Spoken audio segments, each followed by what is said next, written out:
Ya, jangan putus asa dari rahmat Allah. Begitu rahmat datang, yang lain dibuka. Ujian jadi gampang. Kalau rahmat turun, ujian gampang.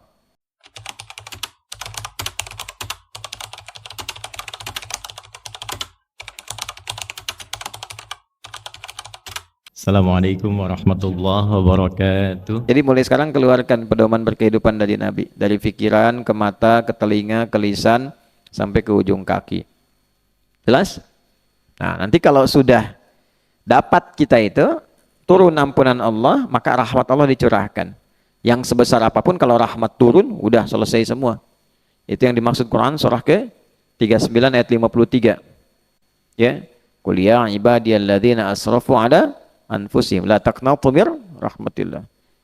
Ingatlah teman-teman firman Allah di Quran surah 39 ayat 53. Masya Allah, yang terjemahannya, nah, ya kan, semalam kan gitu. Kan? Qul, katakan, viralkan Muhammad SAW pada hamba-hambaku yang melimpah dosanya, israf. Israf itu berlebihan. Ya, udah tahu nasi kotak jatah satu, tambah yang lain, tuh kan? Dit, udah tahu gorengan cuma cireng, tambah yang lain, tuh kan? Jatah satu, tambah yang lain. Ya, darmaji lah, ya kan? Nah, itu israf, ya kan? Tahu darmaji nggak? Nah itu ya, darmajinya daharnya pakai bahasa Jawa. Dahar 5 ngaku siji, gitu ya. Makannya 5 ngakunya 1. Itu israf, israf. Ya, ngakunya cuman ngambil ayam, ternyata ayamnya numpang di Alphard, Alphardnya sekalian diambil, gitu kan? itu salah satu israf namanya. Ada israf dalam berdosa. Israf berdosa tuh gini, kalau nggak melakukan rasanya kurang lengkap. Kamu tahu nggak? Dia kemarin mencuri ini, oh yang benar, besok saya buktikan. Nah itu israf. Jadi kalau belum dikerjakan rasanya belum lengkap, semua dikerjain. Jahil iya, jahil dalam hal yang buruk, ya kan? Kemudian apalagi bikin hoax iya, mencuri iya, menipu iya, dikerjakan yang buruk-buruk itu. Hati-hati ya, ada beberapa dosa, dosanya itu dia dosa menular. Jadi kalau dikerjakan bisa nular ke dosa lain atau ke orang lain. Hati-hati. Misal zina tuh, ya, zina itu kalau sudah berlaku, udah kemana-mana tuh, bisa ke mabuk, bisa ke lain-lain dan sebagainya. Itu bahaya, ya, bahaya. Pornografi, makanya hal-hal yang mendekati zina harus dijauhi. Wala taqrabuz zina, taqrab di situ ke instrumennya, jangan didekati. Ya, pornografi itu paling bahaya. Saya punya teman meriset, itu memindai salah satunya otak manusia itu gelombangnya. Beliau menyimpulkan dari hasil pindaian itu, dilihat, dicek, dan ahli tentang saraf, ahli tentang pergerakan otak, itu lebih bahaya pornografi dibandingkan dengan narkoba. Narkoba aja sudah bahaya luar biasa, pornografi di atas itu. Dan terekam terus, terbawa. Makanya jangan pernah dicoba. Ya, hati-hati. Apalagi nanti dari pornografi jadi porno aksi.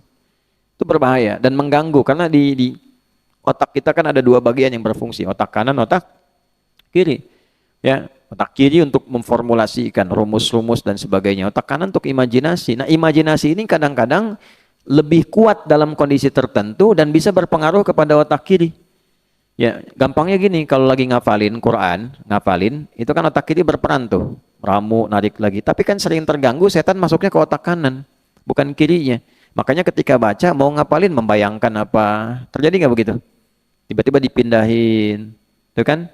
Alif tuh, baru ngaji tuh. Alif. Tiba-tiba kata setan, niba nih bagus tuh. Kan?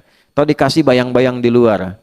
Ya, lagi baca tuh. Alif, lam, mim. Kamu inget tuh waktu main bola tuh. Oh, bola kamu diambil Jackie Chan. Tendang aja langsung sama dia tuh. Oh, muncul tuh. Padahal lagi baca Quran. Jack tuh. Itu. Ya, nah ini nggak mudah, ya, nggak mudah. Nah, jadi itu gambaran yang pertama untuk kita semuanya. Apa yang kita kerjakan itu, kalau kita lakukan niatnya untuk mencintai Allah dengan cara mengikuti Nabi Shallallahu Alaihi Wasallam, maka yang pertama diberikan adalah ampunan dari apa? Dosa. Nanti ampunan dosa itu kalau sudah akumulasi, yang israf pun diberikan. Saat diberikan itu rahmat Allah, rahmat Allah. Qul ya ibadiyalladzina ya asrafu la taqnatu min rahmatillah. Qul ya ibadiyalladzina asrafu ala anfusihim la taqnatu min rahmatillah. Viralkan Muhammad SAW pada hambaku yang melimpah dosanya. banyak. Jangan putus asa dari rahmat Allah. Kalau sudah rahmat diberikan, innallaha yaghfiru dzunuba jami'a. Semua jenis dosa diberikan. Makanya saya sering sampaikan teman-teman yang lagi pesantren, terutama di lembaga permasyarakatan, ya, pesantren di situ, saya sebut pesantren itu karena paling enak. Diberikan fasilitas setelah merasa berdosa, diputus, masuk pada lingkungan, diisolasi. Kan kerjaannya cuman ke masjid, kalau yang muslim ke masjid, balik kamar. Cuman kamarnya kan dijerujiin aja gitu, ke masjid, masuk kamar, masuk lagi ruang makan, balik lagi. Itu kalau nggak dimanfaatkan untuk taubat, mendekati Allah, sayang-sayang. Bahasanya gini, kamu sudah aku kurung di situ kan, kata Allah tuh kan, dimasukkan ke situ dengan sistem yang dibuat di situ, belum kenal Allah juga, kemana lagi mesti diberikan. Itu poinnya. Nah, maka pada titik ini ketika rahmat diberikan, ya jangan putus asa dari rahmat Allah. Begitu rahmat datang, yang lain dibuka. Ujian jadi gampang. Kalau rahmat turun, ujian gampang. Ya, karena formulasi ujian di Quran surah ke-2 ayat 155 sampai 157, "Walanabluwannakum bisyai'in minal khaufi wal ju'i wa naqsin minal amwali wal anfusi wath thamarat wa basyiris sabirin." 156-nya, "Alladzina idza asabathum musibah qalu inna lillahi wa inna ilaihi raji'un." Lalu Allah selesaikan semua ujian itu. 157-nya, "Ulaika alaihim salawatum mir rabbihim wa rahmah." Begitu rahmat turun, wa ulaika humul muhtadun, solusi datang. Jadi kalau rahmat Allah itu sudah diberikan, mudah menghadapi masalah.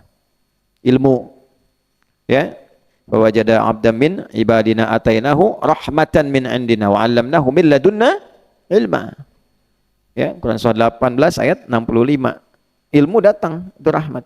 Nanti kalau rahmat Allah diturunkan pada kita dari ujung kepala sampai ujung kaki karena sering istighfar. Ini matanya ikut Nabi cara melihatnya, telinga ikut Nabi cara mendengarnya, lisan ikut Nabi cara bicaranya. Kita belajari, sebulan ini saya pengen belajar cara Nabi menunjukkan kita memandang. Besoknya lagi Nabi mengajarkan telinga mendengar sampai ke ujung kaki. Maka nanti seluruh tubuh kita terjaga menjadi hamba Allah yang diliputi oleh rahmat.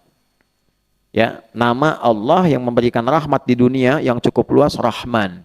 Hamba Allah Abdun, Abdurrahman, dijamakkan karena bukan cuman 1-2, bukan cuman Alwi yang pengen jadi Abdurrahman, ya, Hanif juga pengen, ya kan? Siapa lagi? Yang lain juga pengen. Razik walaupun tadi ada di sini kemudian keluar belum balik lagi, pengen juga dapat rahmat Allah, ya, pengen tuh calon istrinya yang nonton tuh, ya, belum balik lagi tuh Razik tuh, ya, kalau dapat rahmat Allah. Jadi abdun menjadi apa? Ibadun. Maka ibad ditambah rahman jadi ibadur rahman. Wa ibadur rahmanil ladzina yamshuna 'alal ardi hauna wa idza khatabahumul jahiluna qalu salama. Santai, ada masalah apa aja lewat, ya. Yang dipikirin tuh bukan masalahnya, yang dipikirin tuh aduh ini kawan saya dosa nih. Gimana cara Allah nanti, ya? Cara supaya dia dapat ampunan Allah, ya, gitu poinnya. Jadi yang jadi pikiran tuh bukan persoalan yang dia kerjakannya pada materinya, bukan, tapi takut nih orang terjerumus dalam keburukan, ya, makanya qalu salama, mudah-mudahan selamat deh gitu kan. Nah, responnya baik-baik, itulah ibadur rahman. Itu kalau sudah dapat rahmat tuh begitu. Nah, ini standar. Jadi standar orang Islam itu mestinya kita semua, saya termasuk, saling mendoakan kita. Saya, Anda, kita semua itu saling menjaga supaya semua dapat rahmat Allah. Ya. Dalam konteks itulah tiap hari kita belajar satu-satu, dikit-dikit. Nanti setelah di standar ini dirinci per kasus. Misal kasusnya pengen naik di atas standar, lebih soleh. Ya, lebih soleh. Maka nanti hubbun disifati dengan ihsan.